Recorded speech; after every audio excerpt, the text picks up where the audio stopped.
Long before the entire world was suddenly thrown into virtual learning, a small group of rural schools in New Zealand had already been doing it for 30 years. So today we're going to break down a fascinating study that documented their journey. It's called Virtual Learning in New Zealand Schools, Current Practice and Future Possibilities by Rachel Whalley and Michael Barbour from the Journal of Open, Flexible, and Distance Learning. And what they found, even before the pandemic, is probably more relevant now than ever before. So here's how we're going to walk through it. We'll start with the unique challenge these rural schools were up against. Then we'll look at both the promise and the real-world problems of going virtual. After that, we'll uncover the keys to actually making it work. And finally, see what their experience can teach all of us today. All right, so first things first. What drove these schools to become pioneers in virtual learning for 3 whole decades? Well, to really get why this was such a game changer, you have to understand the incredible pressure these schools were under long before any of us had even heard of lockdowns. This was a system really feeling the strain. You had principals watching their staff feel totally cut off professionally while their students were socially isolated. They were struggling to offer a good range of subjects, and as student numbers dropped, resources just got stretched thinner and thinner. For these schools, virtual learning wasn't some newfangled experiment, it was a lifeline. And so out of that necessity, they turned to something called the Virtual Learning Network. Let's dive into what the principals in this study actually saw as the real on-the-ground benefits of this whole approach. The impact was huge. It just directly tackled so many of their biggest problems. All of a sudden, a kid in a tiny, remote school could learn a new language from a top-tier teacher hundreds of kilometers away. They started picking up these crucial skills, right, like self-management and digital literacy. And look at that last point. This wasn't just about the students. It was a seriously powerful tool for connecting teachers who felt like they were on an island. This quote from Susan, one of the principals, just nails one of the most powerful benefits, something you might not even think of. Imagine being the only kid in your year group.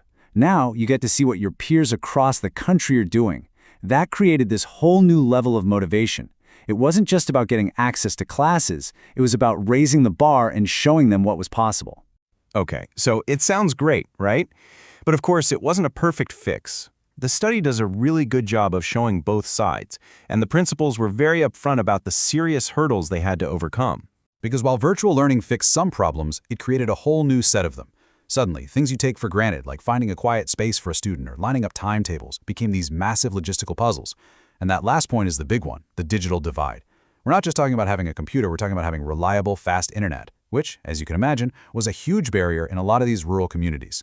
And this quote from Mary, another principal, just brings it all down to earth. You can really feel the constant juggling act, trying to make this new model work while still having to do everything else that comes with running a school. It's a lot.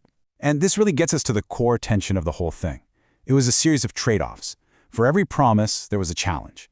How do you give kids access to a broader curriculum without watering down what makes their local school unique? How do you build those digital skills without just sticking them in front of a screen all day? These were the tough questions these principals were wrestling with every single day. So given all those tensions, what was the secret sauce? What actually worked? Well, the study found a few absolute non-negotiables, the key ingredients that had to be there for virtual learning to really be successful.